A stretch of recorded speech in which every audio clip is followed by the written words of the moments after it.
দেখো ওর মুখে লাইট পড়ছে।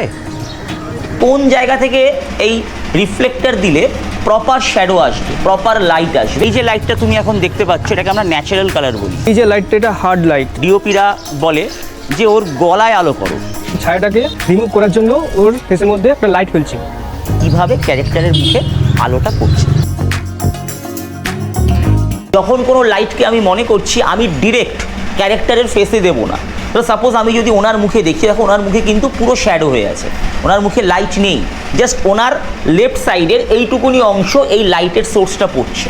তাহলে আমি কোন জায়গা থেকে এই রিফ্লেক্টর দিলে প্রপার শ্যাডো আসবে, প্রপার লাইট আসবে, এটা আমাকে কিন্তু জানতে হবে। আমরা এটা প্র্যাকটিক্যালি তোমাদেরকে দেখাবো। যেমন মুখে আমরা লাইট ফেলবো, আমরা দেখাবো যে কিভাবে ক্যারেক্টারের মুখে আলোটা পড়ছে।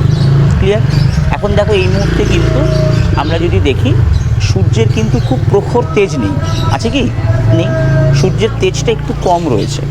এবার আমরা আউটডোরে কোনো শ্যুট করছি, এবার আউটডোরে যদি শ্যুট করি, সেই শ্যুটের ক্ষেত্রে আমরা প্রপার ওয়েতে কীভাবে আমরা লাইটটাকে আমরা রিফ্লেক্ট করাবো। আর ওর মুখে লাইটটা আমাকে ফেলে হার্ড করতে হবে। দেখো ওর মুখে লাইট পড়ছে, লাইট পড়ছে, পড়ছে ওর মুখের লাইট। এবার আমরা কি করলাম, সফট দেখো একদম নেই, আছে লাইট। এবার আমি কি করলাম, এই লাইটটাকে আমি আরেকটু বাড়িয়ে দিলাম।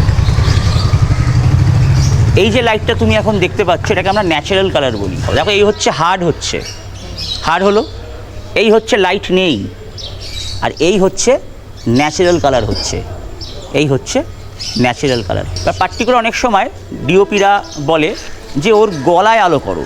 দেখো প্রপার ওর গলাতেই কিন্তু আলোটা পড়ছে, বোঝা যাচ্ছে। এবার বলছে ওর গলা থেকে টিল্ট আপ হবে, তোমাকে ব্যালেন্স লাইট করে রাখতে হবে যেন ওর প্রপার মুখের মধ্যে পায়। দেখো ওর প্রপার মুখে কিন্তু লাইট পড়ছে। তো সবাই যেটা দেখছো, এখন ওর মুখে হালকা ছায়া আছে, তো আমি ছায়াটাকে রিমুভ করার জন্য ওর ফেসের মধ্যে একটা লাইট ফেলছি। এই যে লাইটটা, এটা হার্ড লাইট, মানে ওর মুখটা খুব বেশি চকচক করছে, লাইটটা অনেকটা বেশি লাগছে। এটা ন্যাচারাল লাইট, ওর ফেসের সঙ্গে যেটা ন্যাচারাল যায়। এর থেকেও জিরো করতে গেলে এটা ওপেন করতে হবে। ওকে, অনেক সময় দেখবে যখন আমরা শ্যুট করি, অনেক সময় শ্যুটিংয়ের ক্ষেত্রে আমরা দেখবে ইউজ করি, সেটা হচ্ছে ক্যারেক্টারের দুপাশ দিয়ে আলো দেওয়া হয়। তো সাপোজ এরম জায়গা থেকে ওকে গার্ড করা হয়। ক্লিয়ার? গার্ড করলে দেখো ওর কিন্তু সূর্যের তাপটা কিন্তু আসছে না, বা এরম জায়গা থেকে গার্ড করা হয়। যখন কি করা হয়, তখন ওর একটা পাশ এই লাইট অ্যান্ড শ্যাডো, মানে এদিকে আলো পড়বে, এদিকে অন্ধকার।